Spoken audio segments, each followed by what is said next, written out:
don't care. Like, this is something that will help me in the long run. And so I'm sitting there and I'm like, I think the most part that people like about teaching, I don't know, maybe it's just me, but it's like when you have your red pen and you're like marking up these papers and you're like, yeah, like this is light work. Like grading was just a very nice aspect. But when I received their work, I it was was reading. just so I remember when I that. right? You remember, yeah.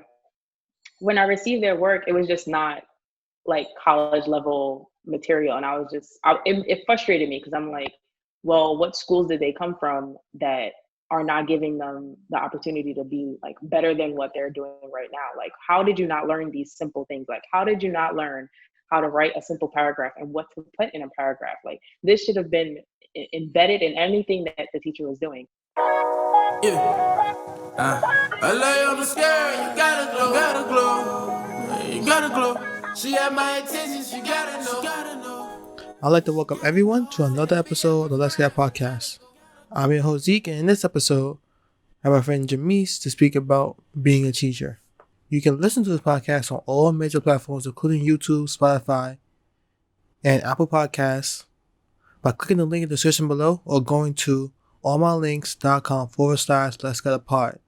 Please rate it 5 stars. I leave a content warning for any strong language used in this episode, and hope you have a nice day and enjoy the show. Yay. So first, I'd like to thank you for joining the podcast.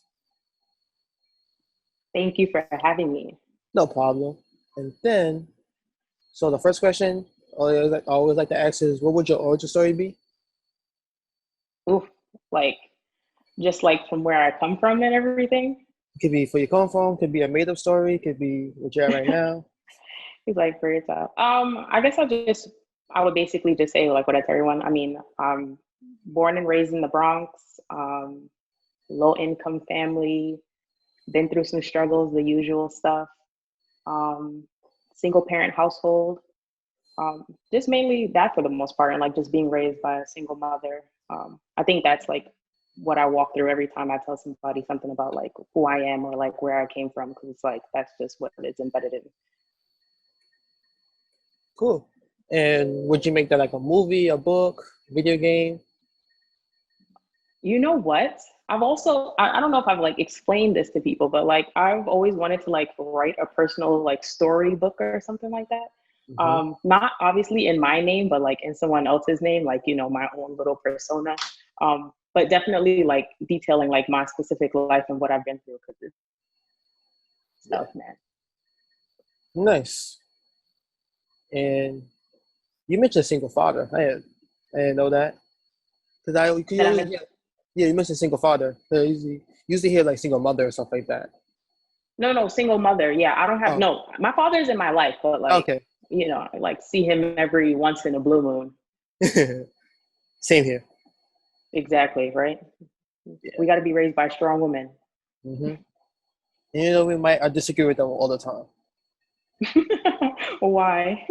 You know how me and my mom are. We just opposite. I mean, it happens. I feel like, it is important to have your father in your life, though. Like, you do Mm-hmm. need at least both parents, and they provide some perspective. Yeah. Of what not to do at the stoplight. We're not even gonna get there.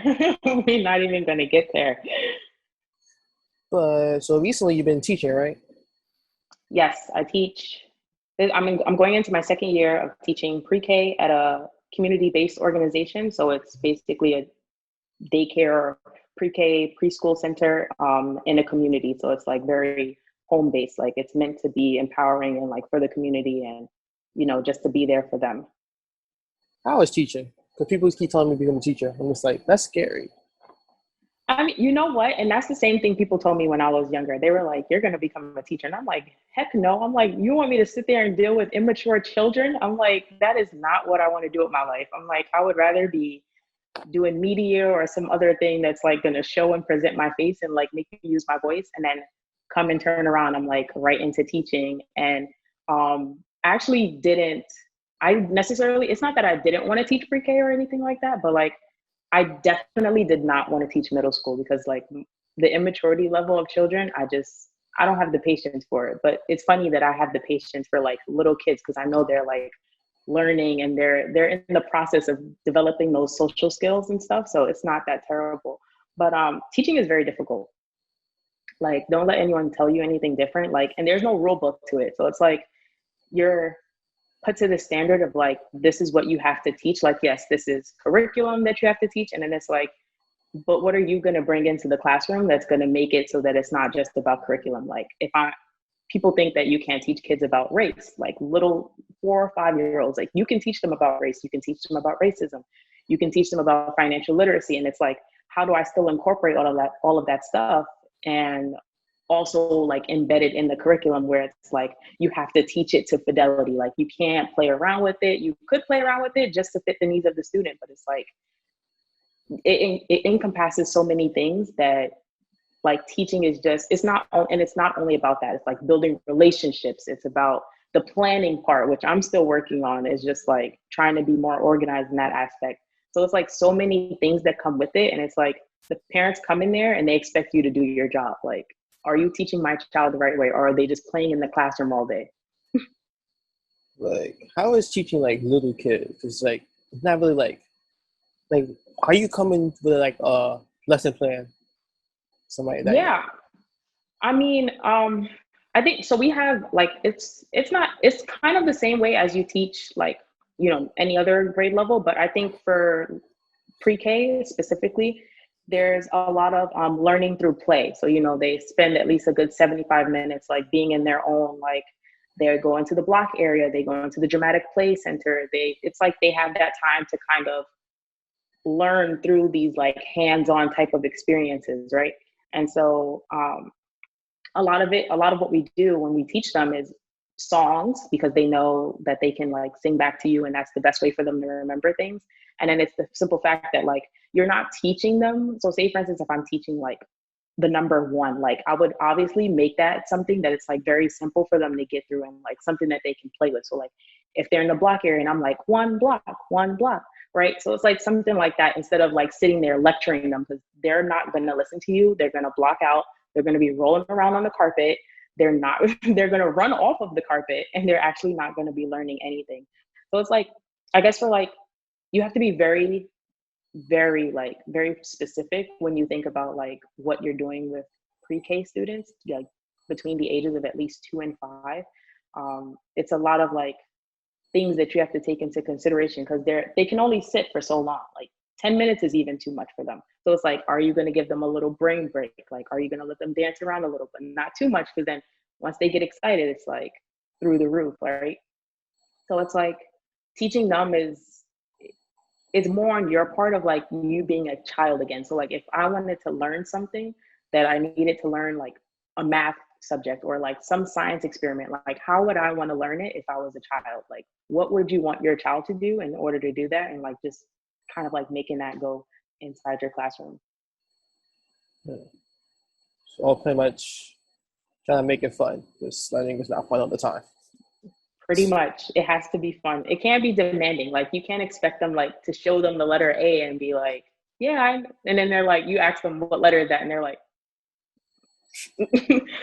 I don't know. Like, and I'm like, of course you don't know, because it's like you have to have practice with it. Like you have to play around with it. They have to do fun games with it. And it's like, I think that's the part that like people don't understand. And it's like, well, the kids are just playing all day. And it's like, no, they're not playing all day. They're actually playing and learning at the same time. You just don't see it because they're having too much fun, which is something you don't see when you go like higher up. Like you don't see kids playing in middle school.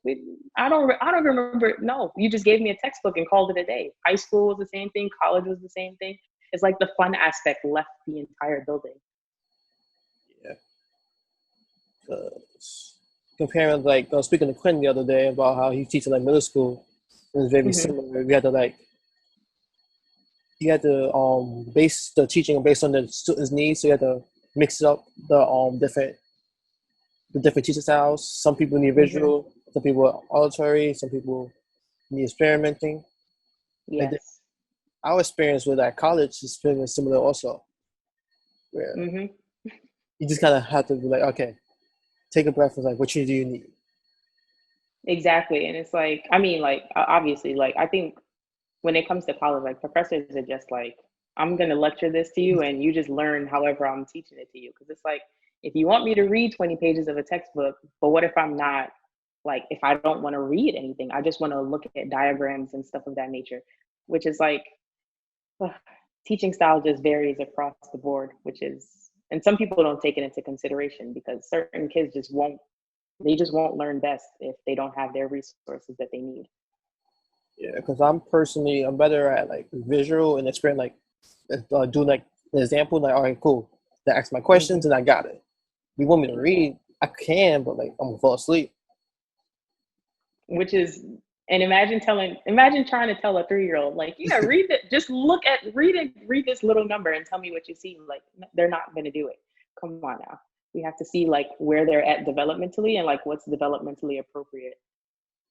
Yeah. You ever get to the point where like our parents and then you ask them a question and they get it wrong and then like your parents just keep yelling louder and you just like, that's not how that works.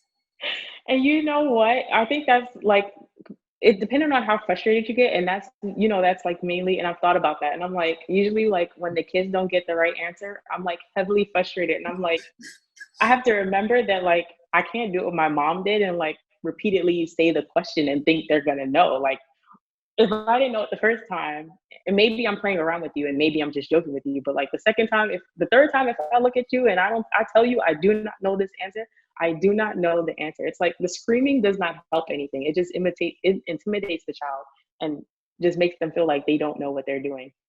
Yeah, still got PTSD scars from that. Trust me, I think we all do. I think like the amount of times my mom yelled at me, "What does this mean?" And I'm like, come on. I'm just like, I'm scared for my life. I'm like, listen, I don't know what to tell you right now. Yeah, because I was tutoring and I remember getting to that point. It's like, I can't explain it even. I don't know what else to do. But I had to calm down. Like, cool. Just it's not that important. It's important, but it's not that important. Exactly. Like it's like, because it's like, I think especially when you're tutoring, like, you have to like, it's like, especially if you've learned it and you're like, wait, what's the simplest way I can teach this to you so that you can get it? And it's like, I think I've done it already. So if you don't know it, I'm still frustrated. Like, I don't know what else to tell you. Yeah. Yeah, it's the difference between being able to teach something and knowing something. Mm-hmm. Because a lot of people know things, but the teacher is a different mindset as a whole. Yeah, I definitely agree. I mean, like, I'm like going through my grad school program and stuff like that. And it's like this difference between like knowing and understanding.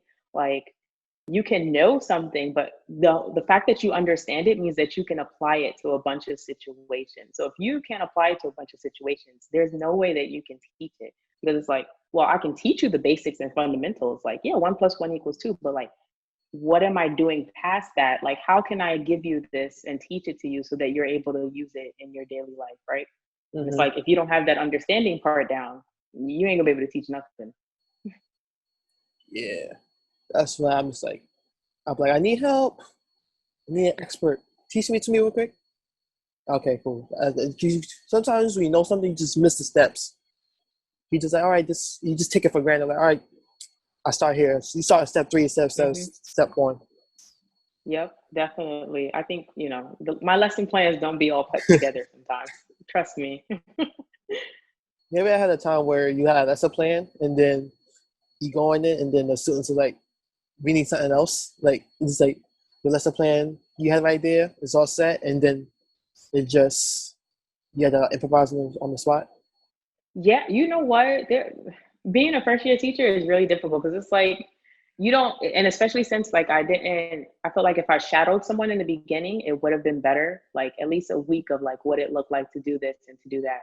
And like sitting there and like when I had to intentionally like actually like create this lesson plan or this read aloud, and I'm like, let me see what I can do. And I've recorded myself teaching because that I have to do that for my grad program. And it's like, when the kids won't even tell you when the lesson plan just falls short because they don't know what you're teaching them. They're not aware of anything. They just think you're reading to them, but they're actually learning life lessons. So like you can feel the failure all in your body. And it's like, especially if I come to that question and I'm like say for instance, if I was reading Little Red Riding Hood and I'm like, why did the wolf want to eat grandma? Like, why did he want to get to grandma in the first place? And they're like, because Little Red Riding Hood. And I'm like, well, that's not the answer I was technically looking for.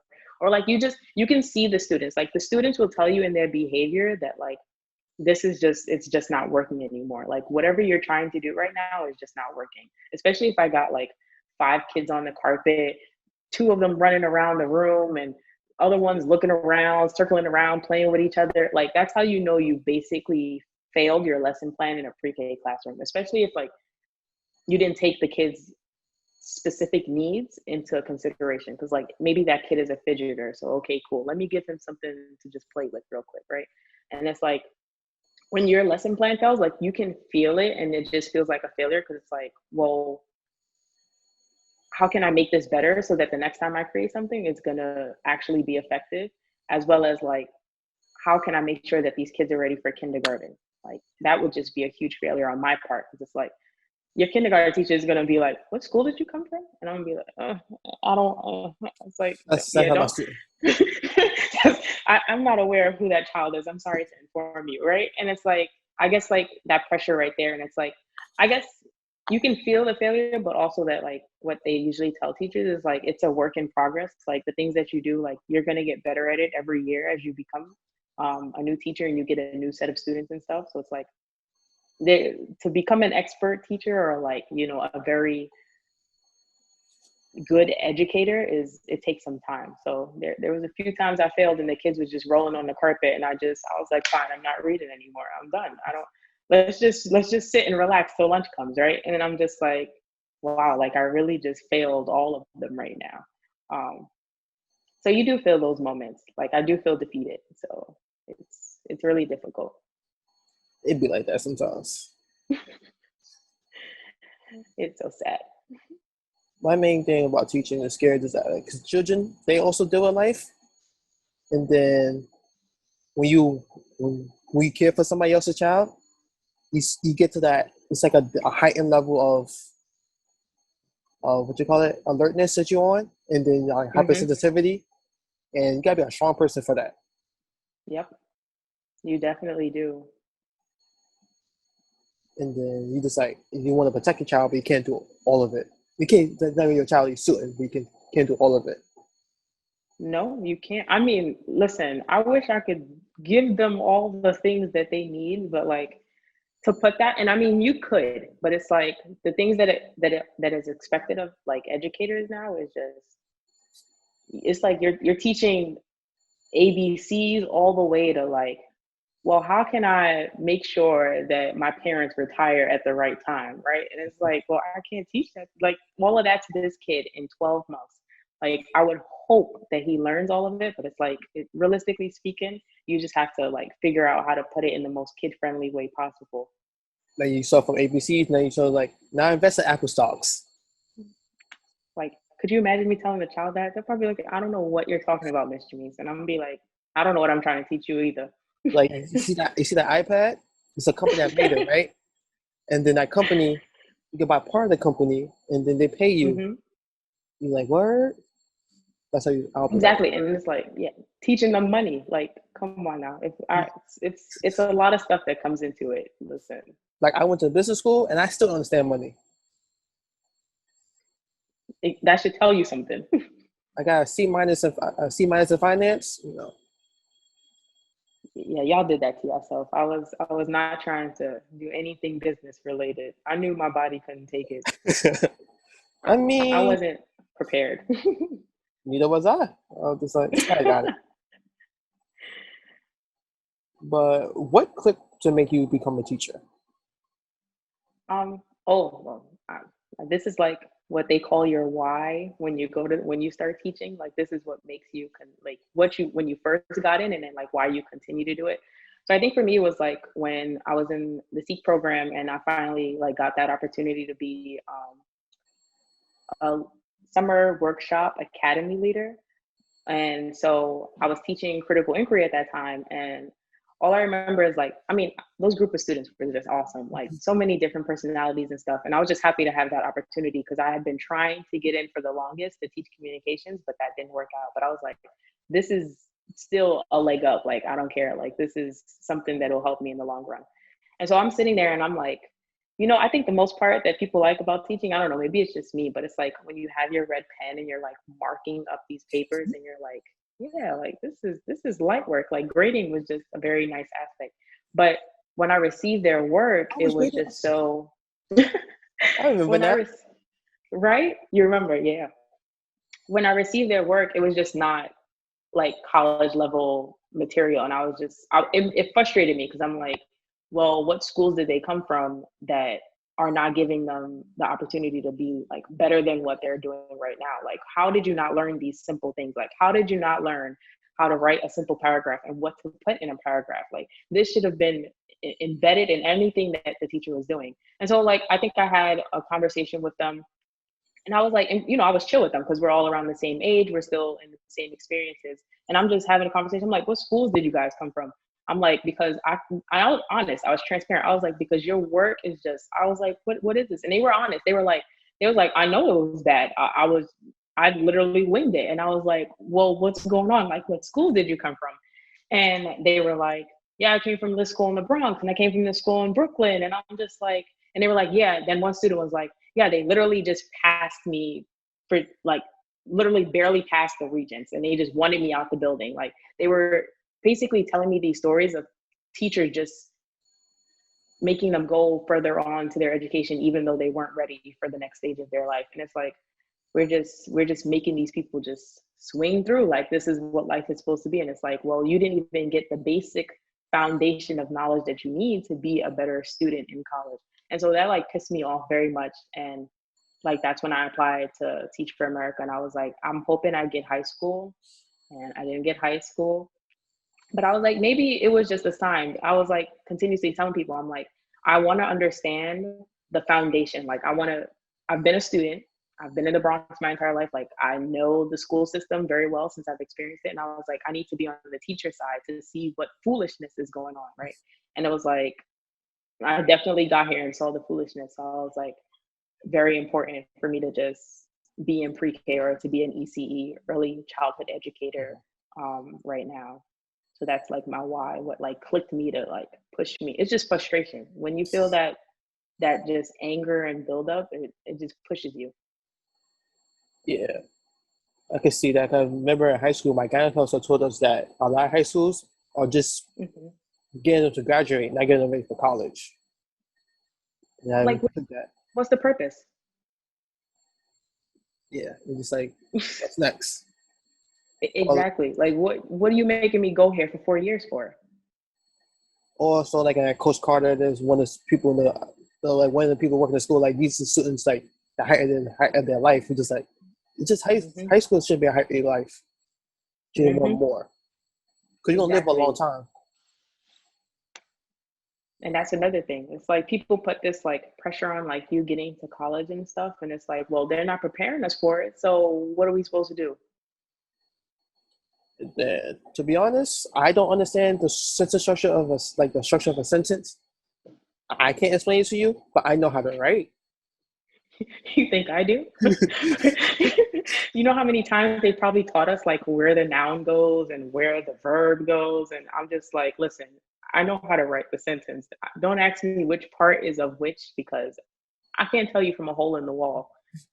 Remember sophomore year of high school, I got like a 6 out of 16 on the definition test. It was all like most of Mhm. it was like sentence structure stuff, like pronoun, nouns, adjective. I'm just like, oh no. So I can see where the Like, students coming from. listen, exactly, right? Like, I mean, there's certain things you learn that you don't remember. And it's like, I guess it's fine to a certain extent, depending on what you want to do with your life. But like, I think English, like, I love writing, but you couldn't tell me just, I'm sorry, too much. Yeah. And also think with high school is mostly like the sense is what you call it structured. The school is very structured until you get to college, and then just like everything's open ended. Think for yourself. You just like a lot of people that could be a whiplash. Yeah, because it's like, well, and I think that's another thing. It's like which is why like public speaking is so important. Like, if you can't openly express yourself, because that's what the professor is asking you. Like when they ask you a question, they expect you to be able to articulate yourself and explain your reasoning and your opinion and things of that nature. And it's like, well, they weren't asking me of this in high school. All I was told was I need to get the right answer. And if I don't have the right answer, I have failed. So Yeah. it's like, what, there's no, like, they don't teach them to speak out. And it's like, that's a huge problem. Because this summer I was out of my element because I was helping with Black Studies, and I had to help them with the essay parts. And I was like, you guys, I am not the best essay writer, but the main problem was that they didn't know how to like think, because they was waiting for the structure of like, this is how you, just as the professor what you write the essay, but he always gave them was the prompt. I was like, hey, go ahead, do what you want. Yeah, exactly. And I think that's where like the creative aspect comes in. Like we're not teaching people to just, do what they want to do in their own space. We're teaching them to be like these robots and like, this is how you write this and this is how you write that. And this is what you have to do. And it's like, well, what's a way that they can do it on their own so that when they get back into like their own space, they're like, okay, I think I can write this the way that I need to write it without feeling stressed and like pressure that this is the structure that it needs to be in. And it's like, in reality, speaking the truth, like that, there is no real true structure. Like if I got my point across, I've gotten my point across. Like, I think that's what they're not teaching. The creative aspect of it is like, we are losing that from people. People are just finding it in different ways. And it's like, no, we should just all have that side of it. And it's like, it's not so straightforward all the time. Yeah. School system sucks. You tell it, listen, Zeke, you don't even know the half of it. You don't even know the half of it. I'm like, I'm a part of this like ECE advocacy thingy, a part of OFNY, and we're like doing our campaign right now. We're trying to like get the research and like figure out like what we can change in the school system. And when I tell you the like power mapping, the funds, even thinking about how the funds go into the school system, it was a headache. It's already a headache. Based on the area income, right? It's based on, so like so your funding streams are like, they're like DOE, they're the feds, they're nonprofit. It's like all over the place. But then it's also, the schools get paid based on, I know pre-K, I'm speaking for pre-K, they get based per pupil. So it's like, this is how much the child is worth at this school, and this is how much we think you're gonna need in your classroom based on this child's worth.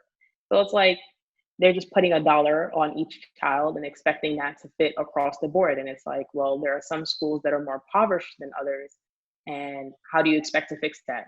What do you expect to do? And then I found out yesterday, which is the most craziest thing in the world, that they're actually receiving funding from like the criminal justice system. So like they're circulating the drug money back into the school system to kind of get away from this like poverty aspect. So it's supposed to cure the poverty in the city. So I was just like, so you're using drug money to fund these programs. Wow, okay.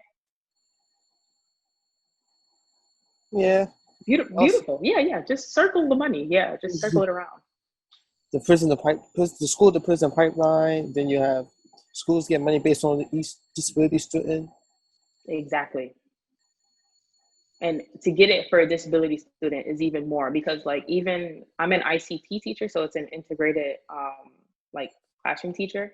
And so I do have special education students in my classroom. And it's like, I've heard countless times that the only way that my school would have stayed like just functioning is the fact that they have those special education children in the building, because we would not get the amount of enrollment that we need. And it's like, well, now I'm curious how much you're paying for these students with disabilities. How much are you actually putting work per child, and how much are you receiving per child just to have them being enrolled in your program?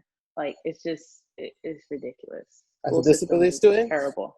I know all about that. I'm just like, word, say less.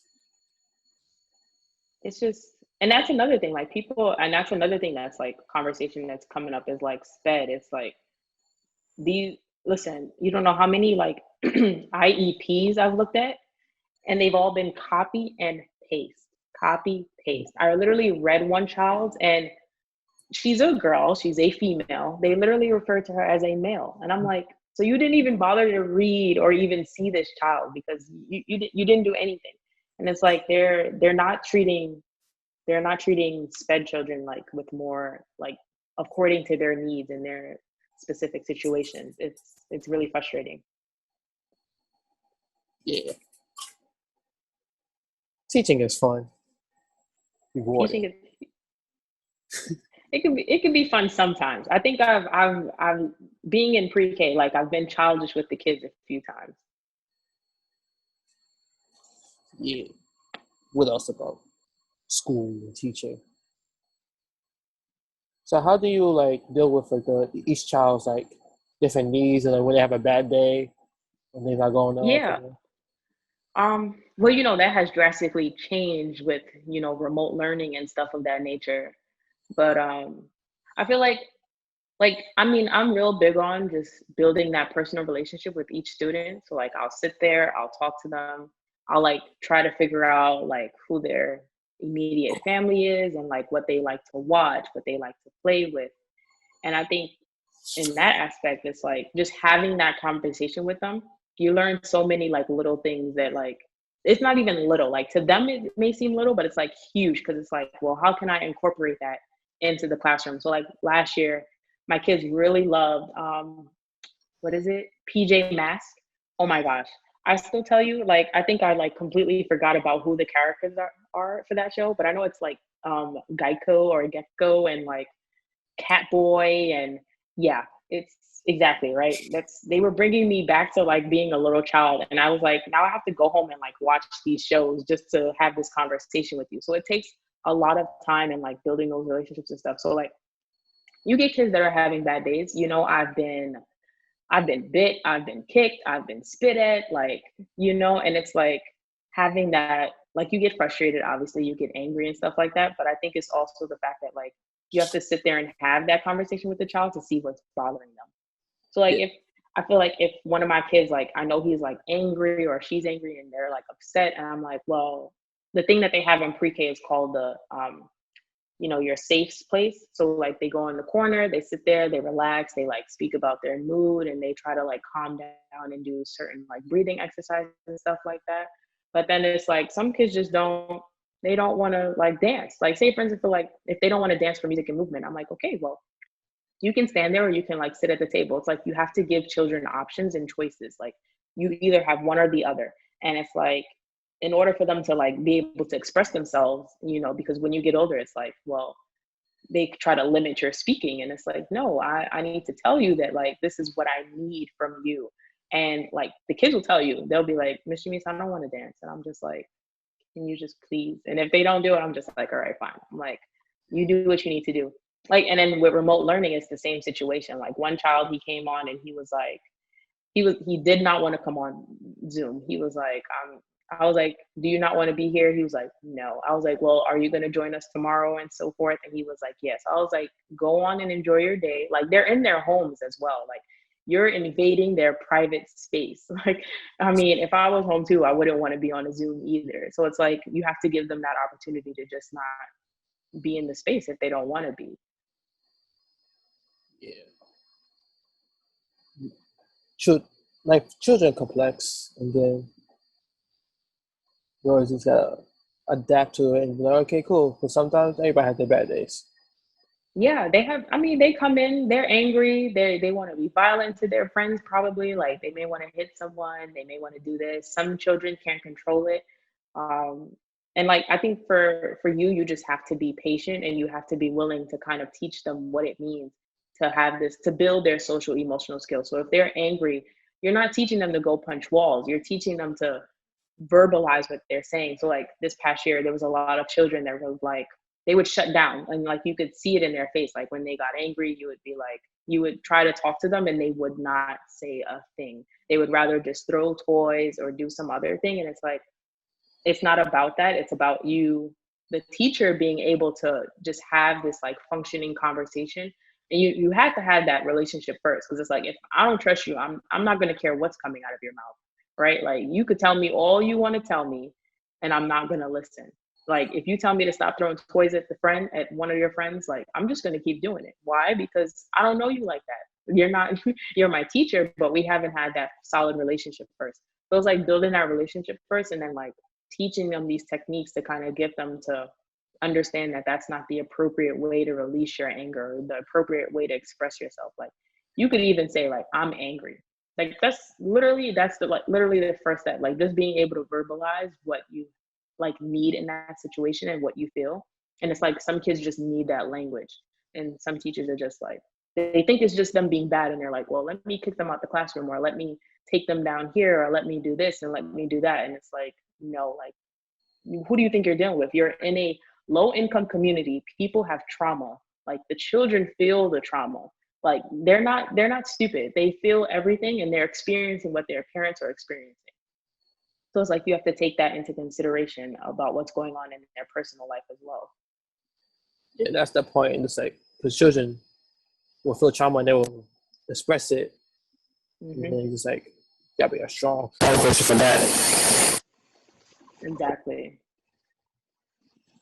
Trust me, did you think I like getting bit or spit at? Like, no, it wasn't enjoyable. But I know there were like things going on in that like household and things of that nature that I just needed to, you know, I felt I was angry. I was furious. I had to do a few walks out of the classroom because I needed to just get myself together. And, you know, after a while, like it just like comes to you depending on how important you just feel about children, and like just the fact that they're well and that their mental health is well important, like is just a big part of it as well. Yeah.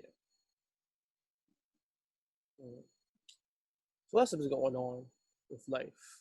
Quarantine. There's a lot of stuff going on with quarantine. There's a lot of there's remote learning, there's a lot of police brutality. Don't even want to, that's just another RIP conversation. Black Panther. Oh my God.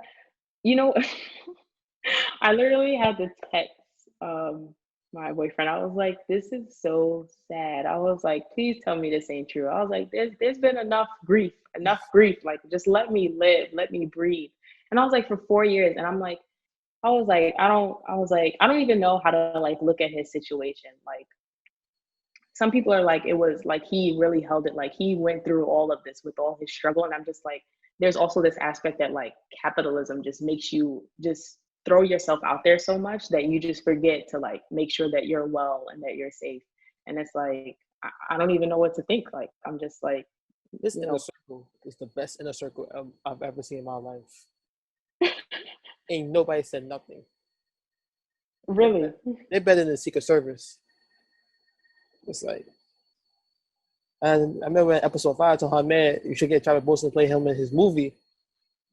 I can't get him to play his movie.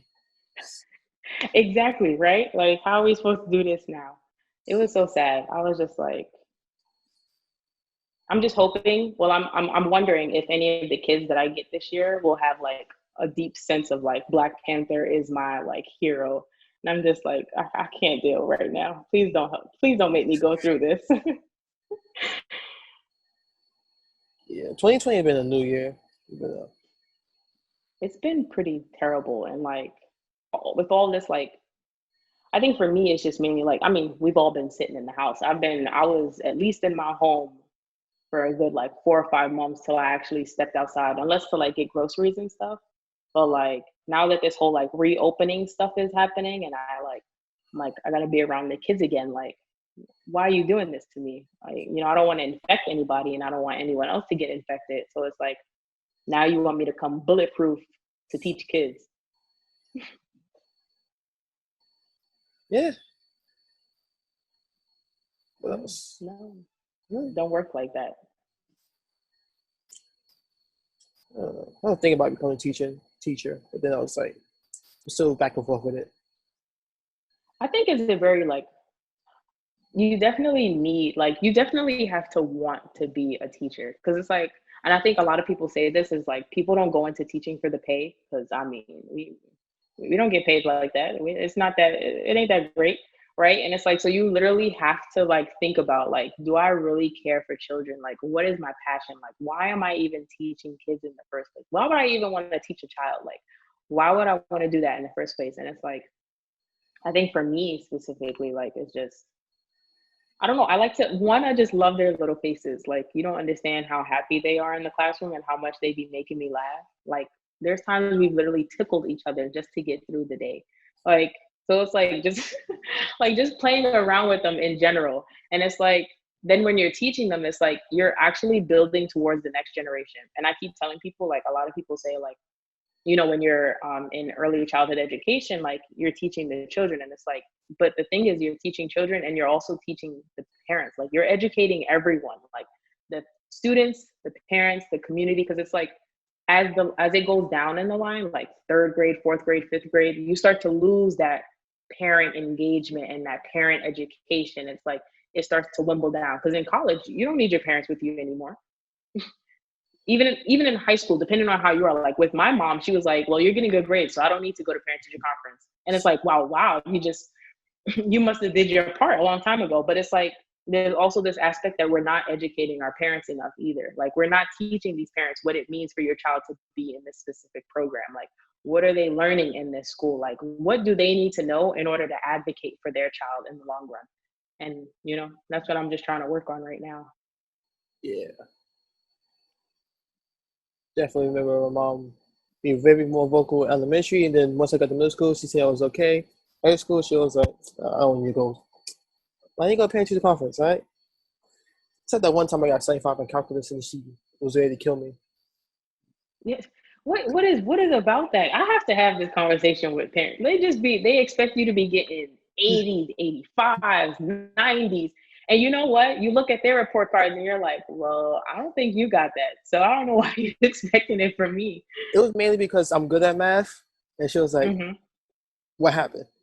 Like, she was like, it was just English. She was like, all right, I understand. You suck at English. Uh-huh. And it's like, this is math. This is what you're good at. Exactly. Granted, the teacher gave it to me to humble me. So. Wait a minute. The teacher gave you that to humble you? Yeah. He didn't want me to get too ahead of myself. Wow. See, this is what we're doing as teachers. I cannot believe it. It's like, yeah, let me just shoot you down a little bit just so you know the reality of the situation. That I just need you to put you down a few pedestals so you know what we're doing right now. I can't. Hilarious. I mean, I got a 90 in the class at the end of it, so. I know, but like, come on now. You didn't have to. What if your mother was just like, she was so angry and so frustrated, and she was like, you know what, I'm beating you tonight. Like, that would have been a beating that could have been avoided if he had given you what you needed, right? Like, what you rightfully deserved. Yeah, I think he explained to her what happened, like what he did. That's what calmed her down. And she was just angry. And you could think all my teachers today are angry, just like, what happened? That's ridiculous. Oh yeah. Working with other people's children. Yeah, I am working. Yeah. You know what? I get a lot of questions. I'm like, they'd be like, are you a parent? And I'm like, I don't have no child of my own. And they're like, oh, so our children are like your children. And I'm like, yeah, they definitely are. Trust me. He's like, no. Why? I mean, I see it that way because it's like they're my students, and like I like build these deep relationships with them, and it's like, you're bringing them in my custody for at least 7 hours a day, and it's like I would expect you to treat them like they were your own, right? Like, whatever. If you wouldn't do that to your child, don't be doing it to mine.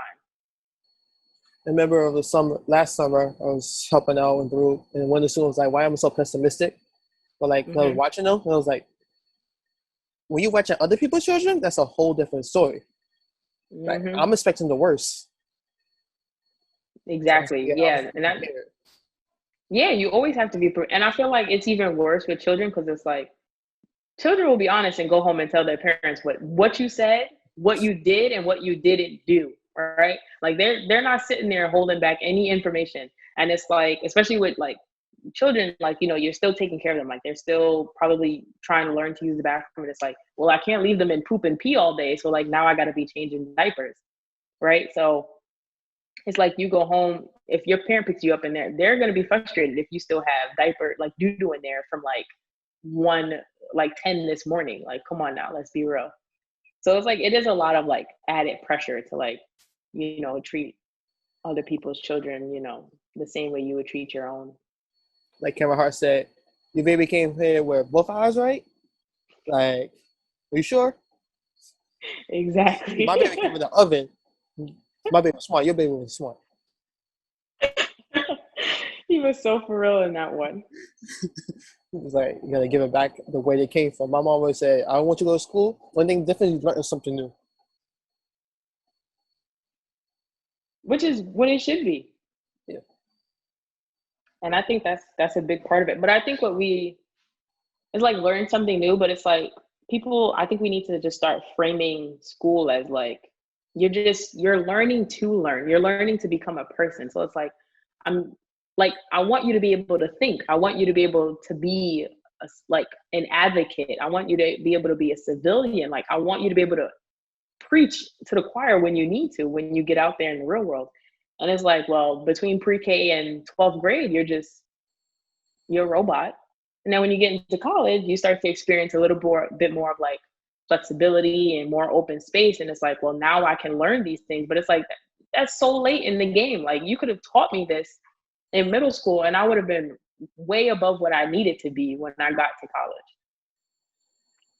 Yeah. Definitely gotta work with people like middle school and up. I ain't trying to work with no babies and have to change the diapers. Like, nah, I ain't the parent. Yeah, I don't see you doing that. I feel like high school would be very good. Yeah, we can have conversations and they're developed enough that they can think and then respond. And like, cool, they can respond. Yeah, exactly. Because you can't get a 4-year-old to respond to a very intellectual, deeply felt question sometimes. They'd be like, what? Yeah. What? Like you right, my fault. I made a mistake. It's like after that you're like, you know what? Yep, that was all on me. Like I just didn't know how to ask that question to you. That was yep. Never mind. Don't answer it. It's fine. Just walk away. Just like, all right, scratch that off the notepad. This is not the right question that I was supposed to be asking these children today, but okay, we'll get back to it another day. You know, maybe I'll just have to think about it. So asking about quantum physics and just like, you're like, what? And he's like, my fault. Listen, you talking about physics, all I'm thinking about is I was like, I think they have this toy in the classroom where it's like friction. And I was like, we're teaching pre-K children about friction. I was like, what is the kid-friendly definition of friction? I was like, I'm sitting there, I'm like, oh, I was like, why do you have all these subjects? It helps you move. They're gonna be like, okay. Yeah, you just like, because friction is the thingy that, because if you don't have friction, then you can't push off. You see, and you're trying to explain it, and then I got to teach that to the kids, and I got to make sure I say the right definition because then they'll go around and the next lesson plan that we have. I'm like, so friends, can you remind me what friction is? And they're like, the thing that keeps you moving. I think that's momentum. Exactly, right? And then they'll be like, got to teach the right thing, right? So it's like vocabulary is very important. Yep, that's why I keep mine limited to the words I know, definitions I know. It's like the words multiple syllables, I don't understand them. It's like I ain't gonna use it. No need to. I think people be trying so hard to use these big words, and I'm like, you don't have to use the big words. You just keep it simple so that you're able to express what you need to say. Because once you start talking some sense that you wouldn't even ever come out of your mouth, like it just wouldn't come out of your mouth. Don't even try it because people aren't going to listen to you. And just like, what? But the 4-year-old like, what? You're bad. Yeah, they listen. You can't give them like huge words. That's why there's like tiers. You gotta start with tier 1 and work your way up to tier 2, and if they ready for tier 3, they can get to it. Do they still have maps in pre-K? Maps? Nap time. Yeah, they have nap time. That's the best part of the day, to be honest. If you ask me, that's like my time to like decompress. It's like after a long day, y'all just put me through. Y'all are finally sleeping. Unfortunately, I know my program won't have any naps since coronavirus and all. They're trying to send their kids home earlier. So I'm like, It's I mean, it makes the day a little shorter, I guess, but it was nice for them to have that nap because they knew like some kids just get tired and they're gone. I think for me as a child too, that was the best part of the day. Like you couldn't tell me nothing. Yeah, I never napped, so Oh really? yeah. Oh, so you were the kid staying up? Mm. That's when it becomes terrible. You get the child that does not want to sleep. But I did nap in college. Of course we did. Listen, countless times. That's college is literally it will literally let you know like you've never slept before in your life. Like this is the real. This is the real. You thought you was sleeping back then. You thought you was tired back then. Nah, you ain't feel it yet.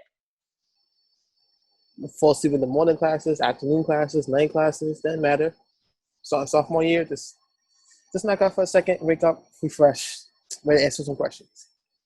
Listen, I can't even between that and like I can't even do any all nighters anymore. Like you can't ask me to stay up till 3 o'clock to do anything. It just don't work. Yeah. So yeah, talking to Quinn about being a teacher, and I was like, I have all this experience, tutoring, mentoring. I think you should do it. I don't see why. What subject would you want to teach though? My best two are math and science, then history. Don't ever give me our English class. I will fail all the children in life. At least you know that. Like you know that that's a weakness. So it's like you could tell someone like, please just don't put me in this right now. Like Like, do you want the kids to learn? or do you want them to fail? Like just. Like, But I feel like you'd be fine. I don't see why not. I because definitely see like the math and science. oh yeah, because that's one of the things I'm good at, and I'm getting better at knowing teaching it. Hmm. I feel like you should go for it.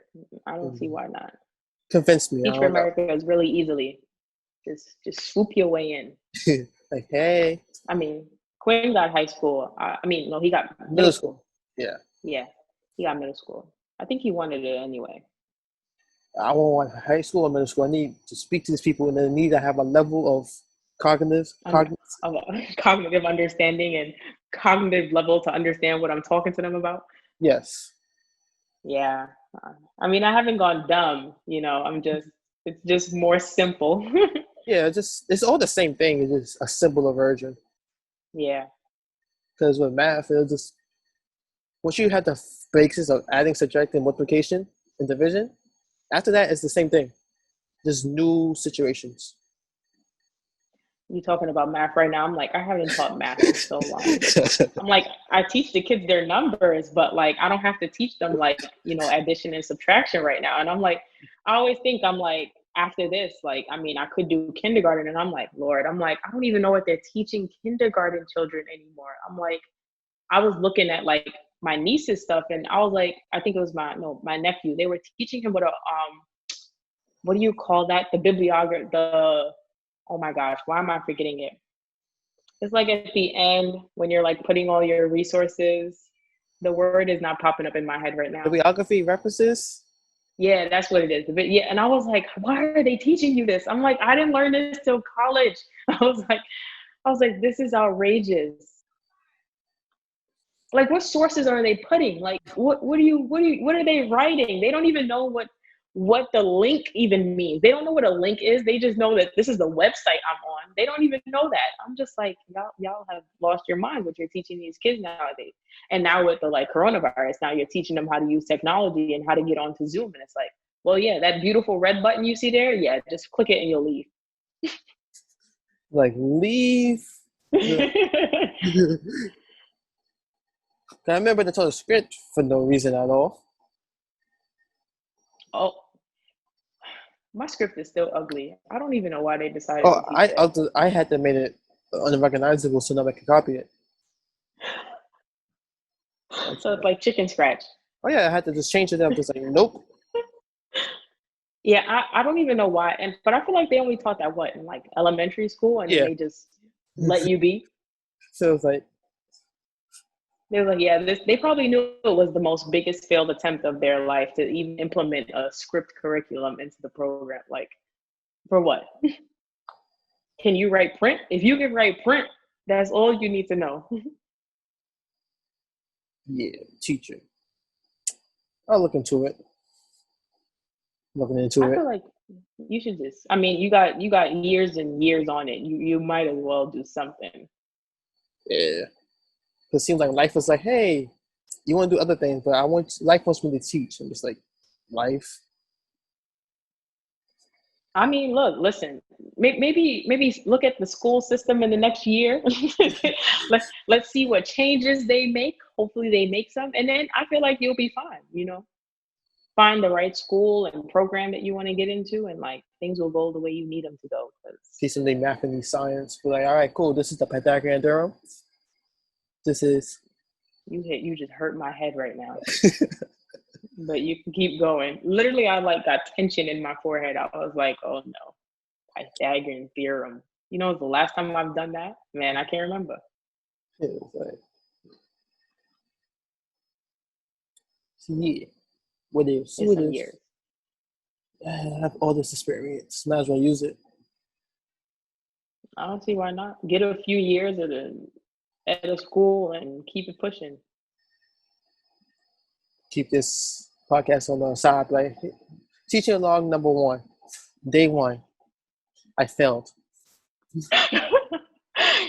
Your first day won't be a fail. It'll be a reality check, but it won't be a fail. You know. Like, everybody say your names, what y'all like, what kind of music y'all like, TV or shows y'all be watching. Exactly, and I feel like that's another thing. Like, I think Quinn does this a lot. Like, he'll talk to them about like the shows they watch and stuff of that nature. And like, sorry, he's like talking to me, and he'll like teach them like the shows and stuff, and like he'll talk to them about like what's going on in the world. And it's like, I wish I could talk to my kids about playing a video game. Like, I was like, I wish I could be like, yeah, let's talk about Call of Duty, and I can't do that because then they're gonna be like, now Miss Gemise is promoting violence, and I'm like, no, I'm just I just want to know what video games they play. And like, and then obviously like I can use Fortnite, but it's like I can't be sitting there talking about, yeah, you know, when like you just shoot people and you kind of like just need to get through the game. I can't do it. So it's like, what can I really use, and like what context can I speak it in? You gotta talk about the building and when they build their hotels and everything. Listen. I don't use the building aspect on Fortnite. I'm a Call of Duty person. I don't know why they decided it's like that's to block. No, you don't need to block nothing. You need to just move your body and shoot. If you cannot shoot and you die first, that was on you. I was like, why you build a 5-star hotel? Like, it's mad work. To reach the ceiling in the sky. Like, nobody wants to be climbing these stairs just to get to where you are. Yeah. Because I remember the summer working at Baruch, not the past summer, not the one just passed, the other one. And I told one of the students about like anime, because he's a choir student. I was like, how can they get to him? Does he like anime? And I was like, I got bullied for anime, so you can like anime and not get bullied for it. So we made a connection. You see? I mean, I don't think they really bully people anymore. Nah, because it's mainstream. Yeah, so the saddest part, because it's like you have people from way back that experienced that distraught and that, like, you know, stuff going on because it wasn't cool, or it was you were this or you were that. Everybody watched anime at the same time, like whatever. Yeah, I know. Hamed's trying to get me onto that. I think I was watching. I can't even remember. That was very sad. That was real sad. It's the book one. What book is it? The Death Note? Yeah, he was making me watch Death Note. I didn't finish it. What episode? I was way in. Like, I was completely in the episode, and the seasons. But I can't remember like where I left off at. But it was real good. Yeah, once I seen the second episode, I was like, oh my, I love this show. I think he was trying to get me to watch another anime, but I told him to wait until I get free, and then stress came on and then nothing happened. So I'm like, let's see what he advises me to watch. Let's see. What would be a good anime for you to watch? For starters, you know, like people like me that don't really interact with that environment yet. Because it depends. I like action ones. But like Dragon Ball Z was just a bunch of fighting. Like, they kind of exist. But then you have like Death Note was more methodical thinking. Then If you think of something that's similar to Death Note, what would be similar to Death Note? people always say it's called Geass. I haven't watched it personally yet, but that's people always say like something like that. Okay. And then I'll ask him about it and see what he says. I just finished 91 Days. It's doing 13 episodes. It's a mafia one. Oh, it's cool. Okay. That might be interesting. Yeah, it's more of like a drama. Mafia. Yeah. Yeah, I'm all in for the drama. I like all the nonsense going on in your life. And Black Lagoon was cool. But that's like action, episodic type of anime. Where like each episode is like its own same story. And so like Okay. some So episodes connect to each other. I see. That probably won't be too bad. I'm gonna see. I'm trying. I'm gonna see how I feel about it. And then you have like the Haneko will show you a lot of shonens. And that's not the company, that's more like the age group for like teens. Mhm. And then the shoujo's for like teen girls. Shonen for like teen boys, shoujo's for teen girls. Oh, okay. And then you have like adult. You have young adults. I forget the other one. And then you have young adult males, young adult females.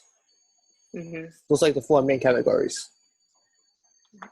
Yeah, that's just outrageous. There's so much. There's just so much. It's pretty much the same thing as like American cartoons. You have like the children cartoons, and then you have teen cartoons. And You then have from adult there cartoons. on, Yeah. yeah, we know the adult cartoons. And I mean, are they really children's cartoons? Because it sounds like they teaching these kids some stuff that we wasn't really catching on to. We probably were saying it, but then as adults, we was like, what were we talking about? Exactly. Yeah. I was like, do you see what they're teaching our children right now? He was like, we had it worse. And then before that, they had it worse. Like Tom and Jerry.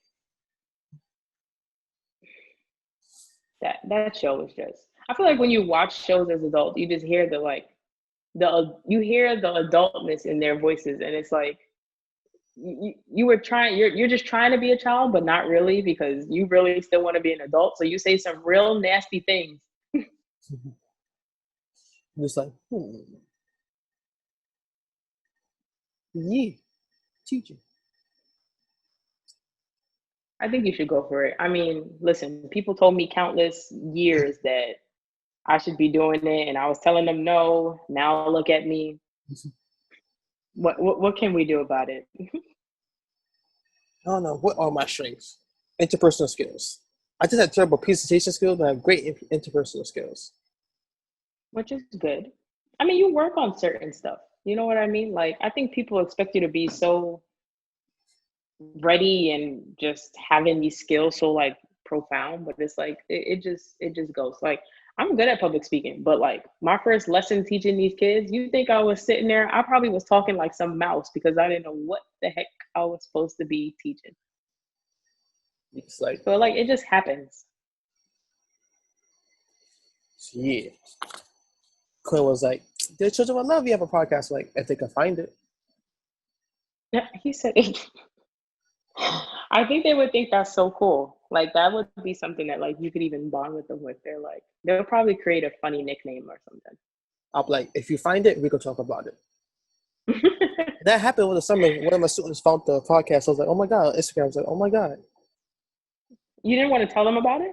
I mean, I was working, so I was more focused on the work. Like getting them to understand how to write an essay. You know, you should have been like, you figure out how to write this essay, I'll tell you what the podcast is. Every time you do something right, I'll give you a little bit more piece of information to help you find out what you need, what you want to know.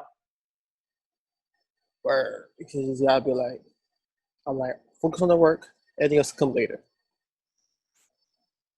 And look at that. Like you already got it down pat. You see that? That's the like the boundary that you're setting. You're like, listen, get through the real deal first, and then we can have that conversation later. Which is what you need to do, because some people be playing around with these kids and then they don't know nothing. And then they go into college and they don't know nothing.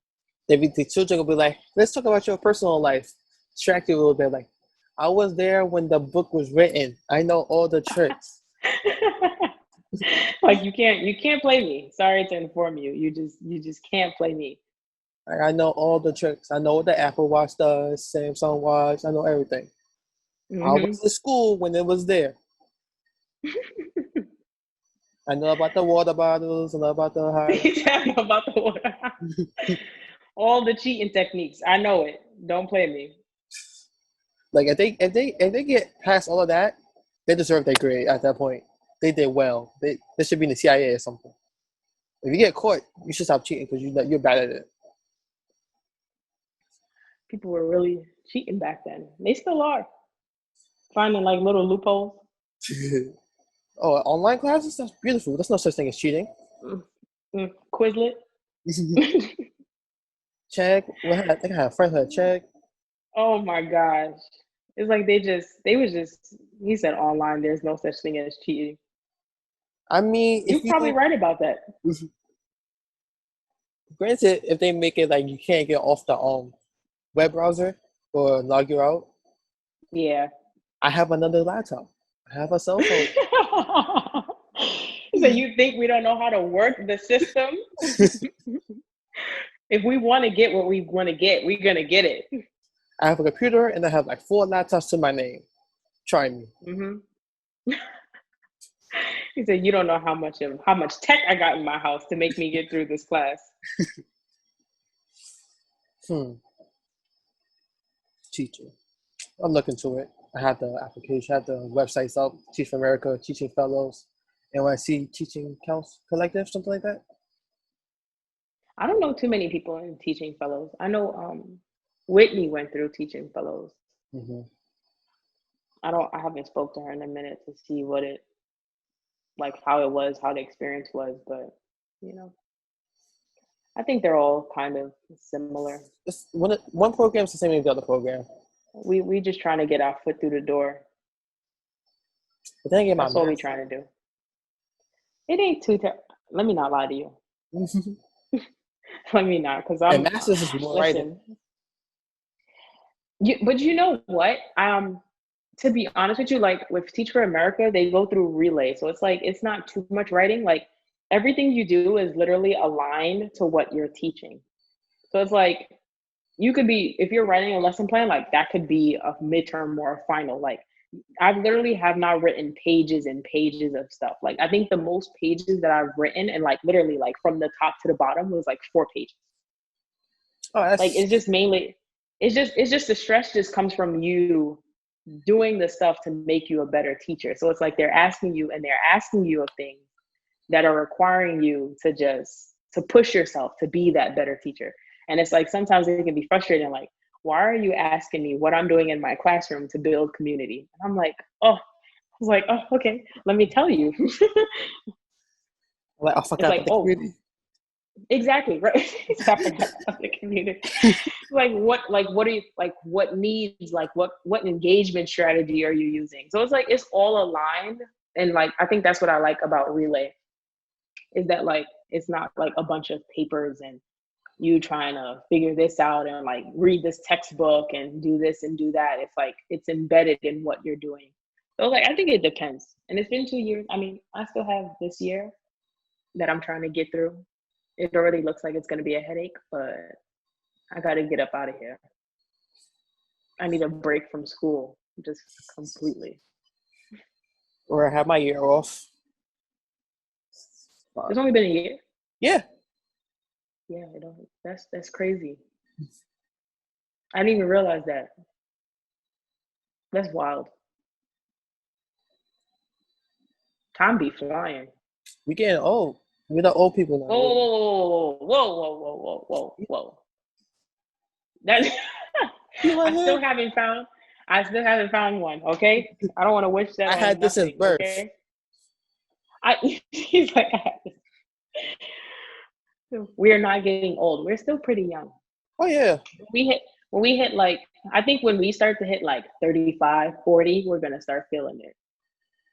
They'll be like, I gotta check my colon real quick. Gotta check my Mm-hmm. see which one's Gotta working. check if I've got arthritis from writing and all this other stuff. Playing video games, like, Exactly, right? Like, I spent my life doing this so much. Am I good? Yeah, people always keep bringing me on to do mentoring and stuff like that. So seems like life is like, hey, teach. That's also a good path as well. Like I was telling Hamed, I'm like, that I would love to do mentoring. I'm like, I always loved it. Like, I feel like, especially with like getting into the community, the same community that you like came from, like just teaching the kids what you know is just so much better. It's like, because they need someone. Like, I didn't have a mentor. I'm like, and like you look at people in your community, you're like, well, they're not doing what I wanted to do. Like, your neighbor might not have went to college or like things of that nature. So it's like to have that people, those type of people in your space is so important. Yeah, well, my style is pretty much more, you know, my style is laid back. I'm more, come to me. I'll tell you who knows the answer because I ain't got all the answers. And I have a personal relationship with them. I'm like, hey, this is my mentee. Talk to them. Mm-hmm. You're like it's the link, the bridge. Yeah, I'm the guy. Like I have You're a guy bridging for the that. gaps. Mhm. Oh my gosh. I mean, if I knew somebody who wanted to be a teacher, like I'll hit up one of my teacher friends. Like, hey, I know somebody who wants to be a teacher. Mm-hmm. Talk to them. It's so like you're the bridge of the networks. So like if you need to get to someone, like Zeke knows them. Yeah. Like I still know Still a people. mentorship in a way. Yeah, it's more of like I'll hear you out, and then I'm like, I know somebody can help you better. And then that Yeah, builds their you're network. probably. Mm-hmm. Then that builds their network, and then they get better at speaking to people. I was all right, cool. Listen, man, just go for teaching, go for mentoring, just shoot your shot, and I feel Youth like you'll be development. fine. It's been an hour. Nice. Yeah, it has. He said nice. Now it's gonna be funny. Episode 5, I'm like, I shouldn't be a teacher. Episode 6, I might become a teacher. It's like it's your progress, your process of like wanting really deciding on what if you want to do this work, right? Yeah. I mean, like I feel like it's fine. It's just the school system. Like you go and get frustrated. And I may or It may won't not even be come the up. kids. They'll be the best part. Like, oh my God, fresh perspective. Mm-hmm. And I might learn things from them. They learn things from me. I'm That's like, another good important impact. Like, it's the circle of learning. Like it's not only the kids learning, like you're learning too. I didn't know that. And then like a new perspective. Yeah, add it to Mm-hmm. your repertoire. Of all the foolishness going on in life. But they call Mr. Williams? That's weird. Why? What are they gonna call you, Mr. Will? Mr. Williams. Mr. W. Yeah, okay. Sound like a gym teacher, but we'll let it hang. Like, They like to keep the one letter. yeah.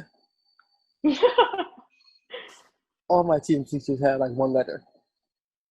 Like Mr. T, or I'm just like, I had listen, what's your name? I had Mr. O, Mr. T, Mr. B.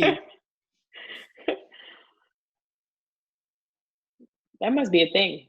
I'm curious. Yeah, so she's like, why y'all only have one letter? Y'all just trying to make it simpler?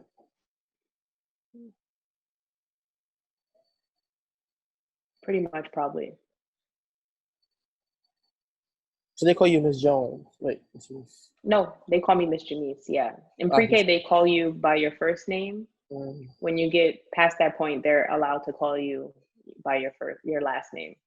I probably would not want them to be calling me Miss Jones. I actually like the Miss Gemise better because they can. Some of them, a majority of them can pronounce it. I've been called Miss No Mies. They trying. They learn. They don't know their own name yet. They get in there. Right. And I'm like, but it's so adorable. Like I don't even be mad at it. I'm just like, as long as I know you're calling me, because I need to know that you need me in a way. But that's about it. As long as you make a sound that I can recognize. If I hear the we got it. You got it. Just keep it pushing. But the different thing with high school is that, like middle school and elementary, teaching them for a test, and then how you gonna mix that with teaching them for like teaching. This would be the hard part. I mean, and I think that's what they discuss. And like when you become a teacher is like, probably Quinn probably knows much more about this, but like the simple fact that like there's a lot of teachers just teaching children to get through the regents or like to get through this test. And it's like, how about you focus on teaching them the basic things that they're going to need in order for them to pass that test? So it's like, you're not teaching them to the test. You're trying to teach them so that they have the, the basic understanding and knowledge. I mean, yeah, they have to pass the test, but what if you don't have enough time to teach them one section of the regents and it's like, damn, now they're going to fail. That's already like 20 points away from all types of life. Yeah, that'll be something I have to think about. Making the lesson plan, like, how can I put life? And just testing it. It's difficult. Trust me. I mean, I'll be at work next week, and I'm gonna sit there and try to figure out like how I'm gonna teach them about their culture and stuff like that. It's a lot that comes into it with such a short amount of the day schedule. I don't know what's going to happen. That culture, I'd be like, I'm American. I don't have a culture. you want me to tell the child that? I'll be the child like, I don't know. Yeah, everybody here from America. Yeah, you want me to, I know what you want me to teach them. You want me to teach them that they were brought over here, their ancestors were brought over here, and we don't have no type of culture, if we're being quite frank, if you want to be honest. We're the displaced children of the world. I can't tell them that. That sounds so heartening. It just sounds so disheartening. Like, you were displaced, okay? You don't belong here. I mean, it's the reality, but let me think of a kid-friendly way to say that, and I'll get back to you. Like, see, what happened was people who look like you had a boat ride, right? Mm-hmm. They were forced to go on. You know how your mom told you want to do something, and you say no? They should make you do it. Mm-hmm. So you already there. Yeah, something like that. That sounds like they can be able to internalize that and take that with them when they go home. And then hear parents like, you talking about slavery? Like, yep. And then I gotta get a text message and a phone call and all these other things about, why are you teaching my child this? And I'm gonna be like, oh, it's important for them to know this information. Better for them to know it now than later, because then they'll be going into these schools and they'll just be teaching them all this white colonial type things going on, right? Teaching them the textbook about how Christopher Columbus found America. Come on now. Come on now.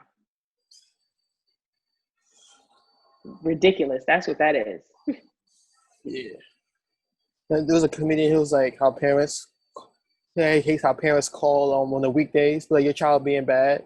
Like the parent don't call the teacher in the weekend, like your student being bad. Exactly.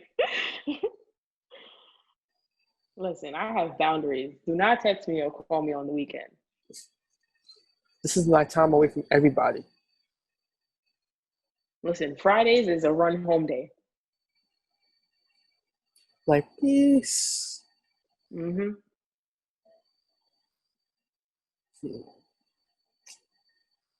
Next episode, I put in the application for Teach for America, right? So we're gonna be waiting.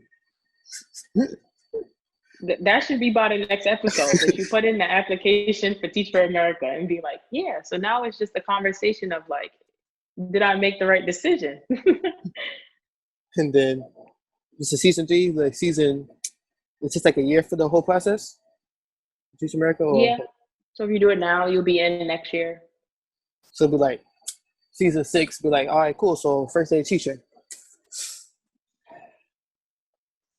It's no joke. These children. I think I can get better at command and respect. Not like but more like Mm-hmm. filling it out and like cool. And this is like because students are very smart and they understand your pattern. Like after the second day, they pretty much understand Yeah, the pattern. So they whatever, don't have to be demanding. yeah, because I'm naturally not that man. Yeah, it's not. Listen, they will follow you as long as it feels like you're making sense. Like you don't have to be sitting there telling them to do this and that. Like as long you could be chill with them, and they know if they know the type of teacher you are. Like they know when you can be serious and when you can be playful. The pattern will just flow, and then you won't have to demand anything of them. Like the people would be trying to assert their power like that. We are not the police force. We're not trying to be doing that. We want them. We want to work with them, not against them. I'll be like, summer where the student asked me about like to get other people's kids. I didn't since I was assistant. I didn't put myself like the leader, but then I became the leader. Like I got their respect. They listened to me. Yeah. I talked to them. Just be calm, cool, collected.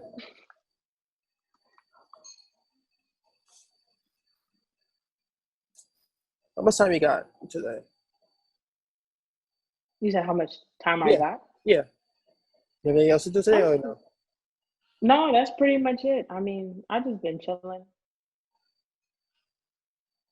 You know, I'm trying to enjoy the rest of my vacation before I have to go in a hazmat suit. He'd be like, all right, kids, so we're going to learn about how not to switch masks. Listen, I see the swinging. I see all types of stuff going on in my head right now. You're just like, I'm keeping my distance. Listen, you pick your nose. Please stay over there in that corner. Don't touch me. Did you cough a little differently? Mm. I was like, wait a minute. Shh.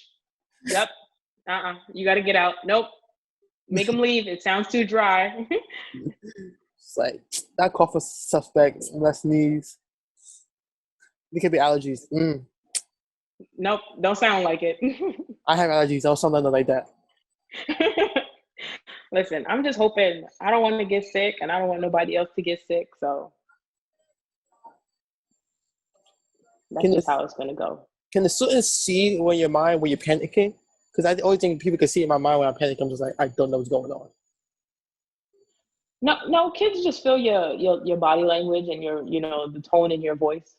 So like they if you sound like you're panicking, they're gonna be like, oh snap, like this is Miss Gemise is real. Like this is scary. Like especially like if you think about it, like when the fire alarm, when we do our little fire drills and stuff, they start panicking. It's like, well, I'm trying to make you calm. I'm not all amped up. But like the minute you tell them like, oh, okay, let's go, let's line up, they're like they're like all amped up and like things of that nature. So it's like they feed off your energy. So if you make it scared, they're gonna feel like they're being scared.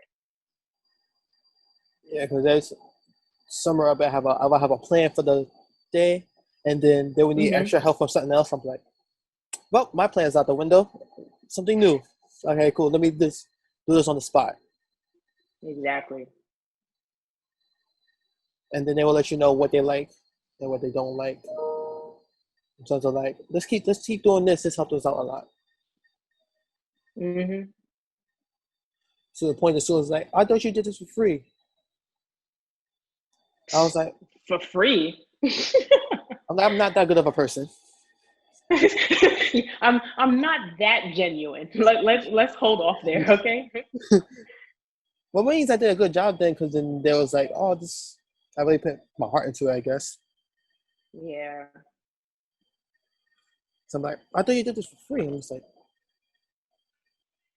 you're thinking too highly of me. Sorry to inform you. I'm gonna need to take that down. I mean, some people would do it. Like if you weren't getting paid to do such thing. I mean, like, I don't know. Maybe. Yeah, maybe. Depending on who. Because listen, this what you're doing is you need to be paid your time. I'm sorry. Yeah. Yeah, there was somebody else's emotions, complexities, and it's like, okay, you gotta be that leader the entire time. Plus, we're in the real world. We need money to get through life. Ain't nothing else keeping these lights on. These bills gotta be paid, all right? You see me here, you gotta pay these bills. Exactly. If there weren't bills, we'd be fine. I would do anything for free. What would be the concept of money? Nothing. Nobody would. They might as well just throw it out the window anyway. We don't need it. Nah. Just find your passion, keep doing it. Exactly. And then become a boss.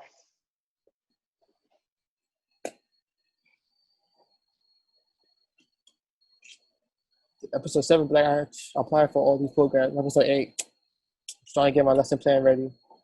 Whatever subject I'm gonna be, start practicing.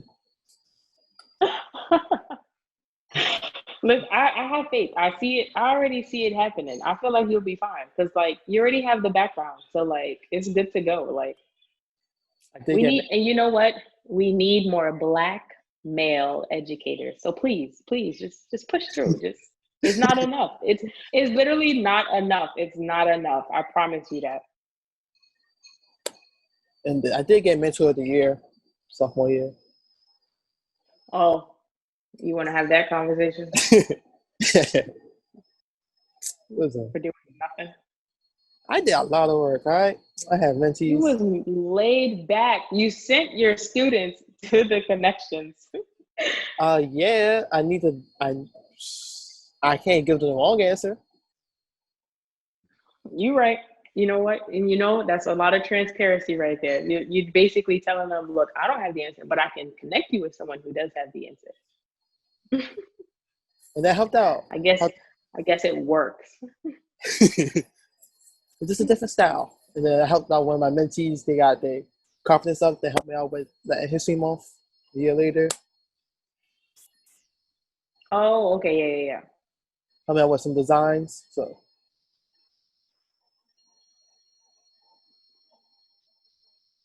yeah. The episode 9 be like, we get my name. What should my teacher name be? The episode 10 be like, so this will be my outfit with the polo shirt. Gotta look at how the business casual. Then you probably have the khakis and then you have the Jordans. We gotta let you know that they can't stunt on you. That they can't stunt on you. I'm weak. They'll be sitting there like, oh, look at this. The W came in here with his Jordans on. Okay. Like, I have a new pair of Jordans every day. You have a different one every day. You gotta space them out. That's gonna be the talkative of the whole classroom. So like, because the first time I helped out with Baruch, Leadership Academy, my students was like, you wears different sneakers every day. I didn't even realize I did that. That's how they told me. I was like, oh, word? I think that's why I'd be happy. The kids don't care about what I'm wearing. I'm just like, I could come in there looking crazy and they wouldn't even acknowledge the situation. Unless I look like really, really crazy. And they're like, Miss Gemise, you just don't look like the way you looked last week. I would be like, you know what? You're right. At least they're concerned for your well-being. Or their well-being. Which I'm going to first. Exactly. Like, if our teacher isn't okay, then we're not okay. We're definitely not. And then the sneakers be another way to just so the math equation to be like, cool. So you have like talking about see how like calculus and Baruch they made like the business part. You already got my head hurting, but keep going. And then be like, all right, cool. So you see, the Jordans they cost like $600 a resale, right? But the retail was like $180, like $200. So see, what was the markup price? You see the percentage. And they're gonna be engaged and be like, They'll be like, see, you shouldn't buy sneakers on resale. It's not worth it. You're gonna have them out there all buying Jordans. Then someone will be like, I can make money off of this. And then Exactly. Then that'll be another. It'll be like YouTube. That's another thing going on in the world. I do have friends who do a lot of resale. I ain't with all that's not worth. Just Jordan's just be coming out with the same thing every year. Like I'm just over it. I mean, yeah. We gotta do better. Just make our own businesses. Just gotta start on the kids though. We gotta make sure they know the hierarchy. I can dress. They think I'm too nerdy or too laid back. Like, nah, I'll let you know. I got the kicks. He's like, my top and my bottoms might not look like it, but my footwear, it's all on game. They have your personality, let them know. So yeah, middle school and high school would be the best. You get this talk. Yeah. I don't think they'll. I think the minute you don't want to do elementary, I think you'll be fine. I'm like, no, they're too young. I'll be having my cousins. I'm like, they talk a lot. I'm like, all right, cool. He's like, no, I just need them to have a nice, beautiful, long conversation with me. I don't need 1 to 2 sentences, 1 to 2 words. I don't need yes. I don't need I good. I don't need, like I need very long paragraphs to come out of their mouth. I talk to my cousin, my younger cousins. I'm just like, I realize how I'm used to talking to people my age. Mm-hmm. He's just like, oh wait, they're young. Like this, they're smart, but they're young. Yeah, it's really. I mean, I can't, have that like long intellectual conversation with them. But I could have a conversation with them. It just won't be. It might not come off as well. You can't do it with all of them. Yeah. And it won't come off as like this long and like very profound. Like they're giving me advice and things of that nature. Like you just learn about the kids a little bit more when you have certain conversations. It's like, it's more. No matter what age they are, got to pull it out of them. Like, who are you? Yeah. Mm-hmm. What do you need? So yeah, next episode 8, fill in the application. Episode 9, got my letter recommendations. It's 2 of them, right? Yeah. I think it was 2. It might have been 3. I can't remember. I was just glad I got in because I was like, what you going to do after you get out of college? I'm like, I don't have no idea. I was in the same boat. I'm in the same boat. But at least you're still like working. Like imagine if you just had nothing to fall back on. Like, ooh, I get my bite face, be that DoorDash, that Uber Eats. After you've achieved a bachelor's degree, come on, nah, you can't be doing that. It's called investing into the podcast. When the podcast blows up, then that's it. It's the hustle. I hear you. It's a long-term. Everything I'm doing right now is just a long-term plan. I'm just like, I need miracles. They'll come. They'll come in due time. As long as you put the work in. Put the website. It'll work just fine. The website is done finally. Yeah, I saw. I'm like, that's nice. Oh my God, thank you. Hopefully it makes sense. Like the function of it, because I was confused if people don't understand what I was thinking. No, it looked like I mean I was able to like navigate it and stuff. So I'm like I wasn't like pressed by it. I was like, I think the fact that you even made that on your own, like I don't think people understand. I did get B- in that programming class. And then, because my partner, we had to pair up. So I found the guy in the class, and he was good at programming, and I'm good at design. Put it together, you have a website. Listen, knowing me, looking at all the numbers and symbols and things of that nature. Like I told her, I don't understand what half of it does, but I know it's important. just leave it alone. He's like, don't touch it. Include it. Don't touch it. Yeah. then the app, and then this PDF. So the people who ask me how to play, blah, blah, I can't speak English. See, I can't teach you. I can't speak English. When people ask me how to start a podcast, I'll be like, read this book I made. Listen, I'm all for you making a book at this point. You better put the book out there and listen, just give the tools to success. The only hard part is if I could put it on Amazon for free is that I'm probably going to make a publishing company, but then I don't have money for that to get LLC and then pay taxes. You trying to, okay, I see what you're trying to do out here.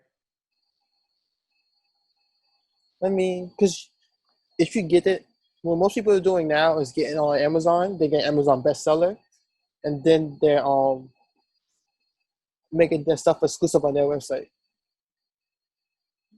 Oh, okay. So that it's actually coming straight from me. Okay. Because I mean that makes more sense.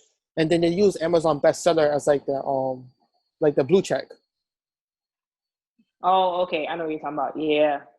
The people are like, oh, you're Amazon bestseller, or like a New York Times bestseller. Mm-hmm. Yeah. Okay. That's not. I mean, listen. You go for it. I think people are gonna buy it. But I'm gonna keep it as a PDF for right now, so I can figure out what to do with money that I don't have. So money I don't have. It'll come. You just gotta trust the process.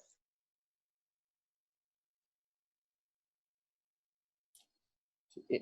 I was a transition from teaching in person to like, okay, now we online, everybody.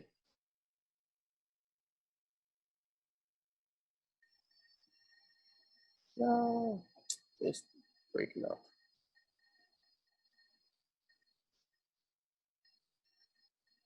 You?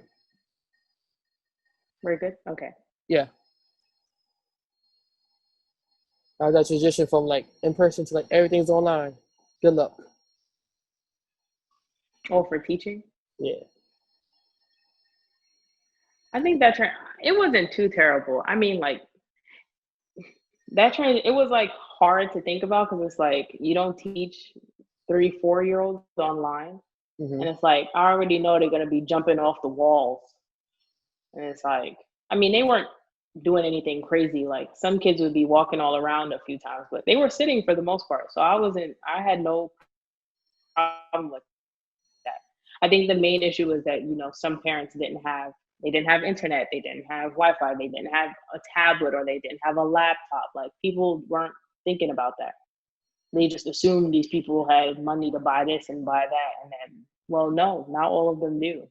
You didn't even ask them prior to you starting this if they had the technology that they needed to make this happen, and I'm pretty sure they still don't.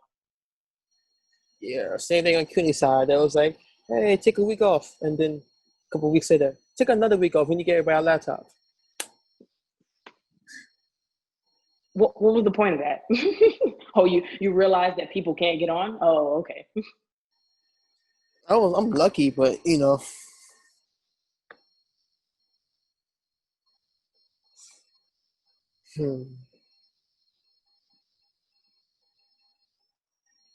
All right.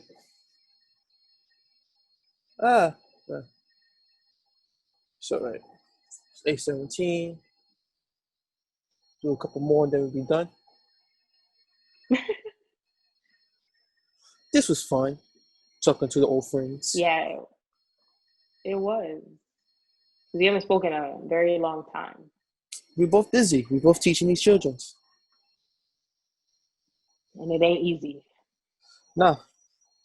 Because when they don't want to be there and you don't want to be there, but you have to pretend you want to be there. Listen, that was me all year. I'm like, when is the breaks coming? I mean, winter. I look forward to each break. And high school has less days than elementary. We had to. We got to teach high school. Yeah, that's also true. Unless you plan to do after, summer school, which I don't know why you would agree to that.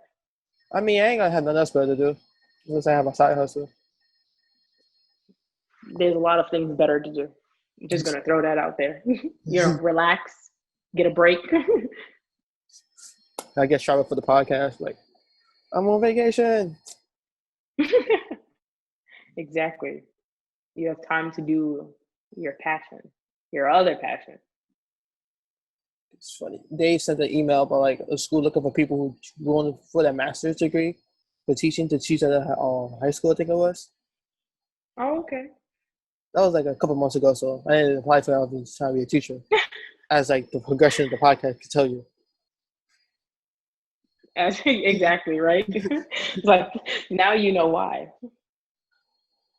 But it's just even he thought of it. It seems like a lot of people like go.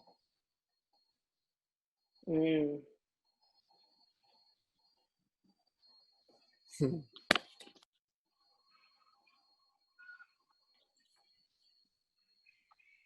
So yeah, I'm out of ideas. You have any ideas? You have any questions? No, I mean, idea wise, just I feel like you just need to become a teacher, make it happen, point blank period. You know, it's a very difficult thing to do, but I feel like you feel the goodness in your I'm heart. not. I'm about to be a fun teacher because I ain't trying to do all that grading. Listen, I feel like is whatever kind of teacher you are, make it happen in that space while you're doing what you're being asked to do. If you're doing what you need to do in the classroom, the administration don't matter. They do not. They are all they are is white noise. Cause I've been grading since high school, helping out my teachers. Like, all right, word, I'm bored. I ain't paying attention. Yeah, that's pretty much it. Then once I become a teacher, my mom will be happy because then she'll be like, you're a teacher and you're getting your master's. We love to hear people further in their education, right? I'm like, I'm only getting Or- my master's. I only got my master's if I had a plan. Exactly. Or they like us doing multiple things at once. Like, oh, you're so busy. Like, no, that's terrible. I need sleep. Exactly. Or just I time need to relax. or time to do nothing. That's also a good thing. I've had a lot of time to do nothing.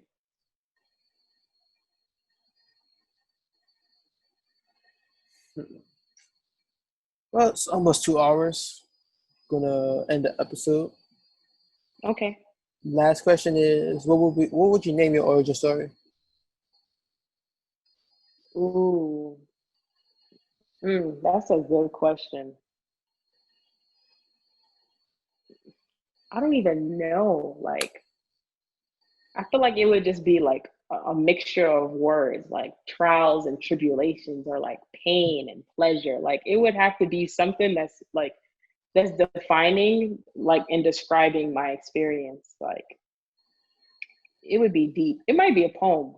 I think that'll be better. If it was just a series of poems and it's just pain and pleasure, I think that would be nice. Nice. But that'll be the end of the episode. Whew. No problem. Thanks for having me. No problem. Anytime. That brings another episode of the Let's Get Podcast to a close. I was thanking Gemise for being a guest on the podcast. For next week, I'm my friend Sam to discuss anime. I hope you continue a nice day, and I hope to see you there.